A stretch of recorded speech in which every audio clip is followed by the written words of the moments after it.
Just two quick questions from me, that brief answers will do. If we take in the context of nilling Harlequins, nilling Glasgow, and holding Glasgow to 5 points today, that's normal service resumed. It looked to me like the return of James Ryan is really important to that defensive set. He's the shouter and the roarer, he's the huddle, the person who speaks in the huddle. Would I be wrong to extrapolate to that James's return is a big boost to that section of the team? Yeah, no, definitely. Yeah, like the experience he has accumulated over the last 7-8 years. If you think he played in that final in Bilbao as an example, against Racing, and as a young player, and the impact he had that season, that was a real breakout season for him. So yeah, listen, all the bits he's been ups and downs, he's been through it all. You know what I mean? So, but yeah, listen, he brings physicality to the engine room. Hence the engine room. So there, isn't he? Yeah, absolutely. Yeah. And he's grown all the time. He's obviously captain Leinster. He's captain Ireland. He brings a ton of experience now to the table, and he's still a relatively young man. Is he 27? Is he 27? Maybe 28? And can you say something about it? I mean, Jack Boyle can't be man of the match because he only comes on for 30 minutes. But he had a definite effect in that game. That was Jimmy and Tommy were fine, as you mentioned, at the weekend. Johnny Barber did a good game, but Jack Boyle had a serious effect on that game, didn't he? Yeah, no, exactly. Well, again, young player, accumulate experience all the time, and listen, we're very lucky. You think of obviously Andrew Porter starting there. You have Keane and Jack. Obviously Paddy McCarthy is obviously he played the A's earlier on today. Mikey Milne you saw running around for Ulster jersey last night. Doing our bit for Irish rugby there. No, but Jack today. But Jack, listen, he was great. Yeah. So, and again, that's what you want. You want him to be aggressive. He's a very talented young man, and listen, making sure that he's, bringing all his strengths to the party. Yeah. But he listens in positive moments there. You'd hope he's going to Georgia and Portugal, wouldn't you? At least at part of the extended squad. I'd say he'd be pretty close to him. Yeah, I would imagine. Yeah, what's Scarlets going to bring in 2 weeks' time? Do they have the capacity to do what Glasgow did to Leinster tonight? Have a bit of a rattle off you? Definitely, yeah, definitely. And similar to Northampton as well. So they kick a lot. They're good. Their halfbacks are good in terms of controlling the game. So making sure we don't get frustrated by that. So making sure that we gain energy from them kicking the ball away. And it's not something that you get frustrated by. So.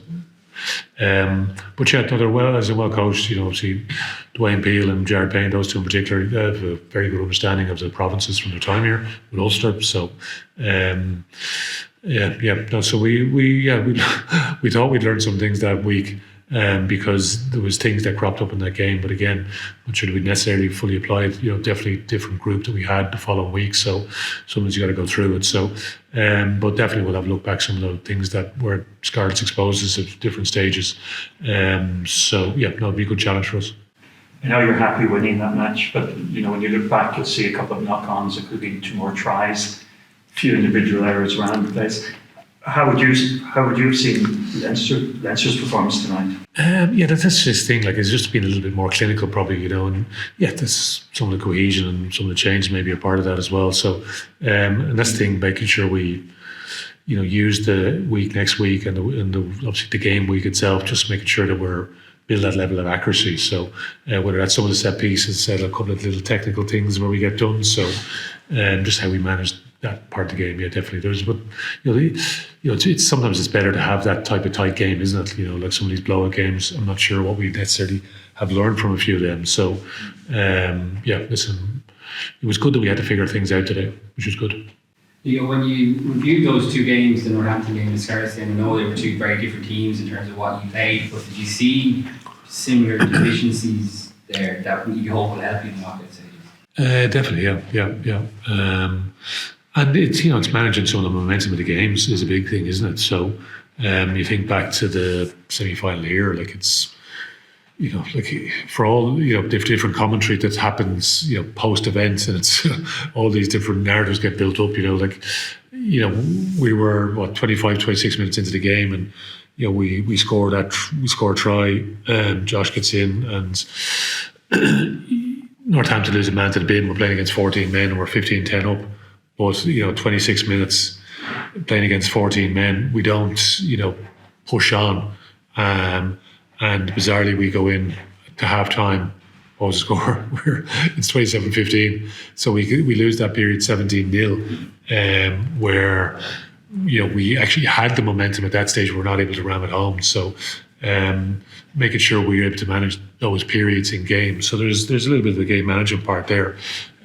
So we weren't maybe completely firing, but we actually have the momentum at that stage. And then for whatever reason we lose it, we're a little bit slow to set, and see Pollock scores that try, and then we don't we probably lose our way a little bit in terms of how we manage the game. So it's that in-game management when it comes to the pressure games. So making sure we actually are able to think clearly under some of the pressure that teams will try and put you under. So, but that's the learning. That's the learning for the group, and it's painful to go through. And at the end of the game, there's a couple of things there we can do better. Obviously, if the referee gives the penalties right at the end, we're not having this conversation, or we were talking about getting ready for Cardiff. So, and that's need to be better on by a good few percent probably on the day, because you take all the other variables out of it. So, and that's the bit for us to get our heads around. So making sure that we're clearly the dominant team on the day.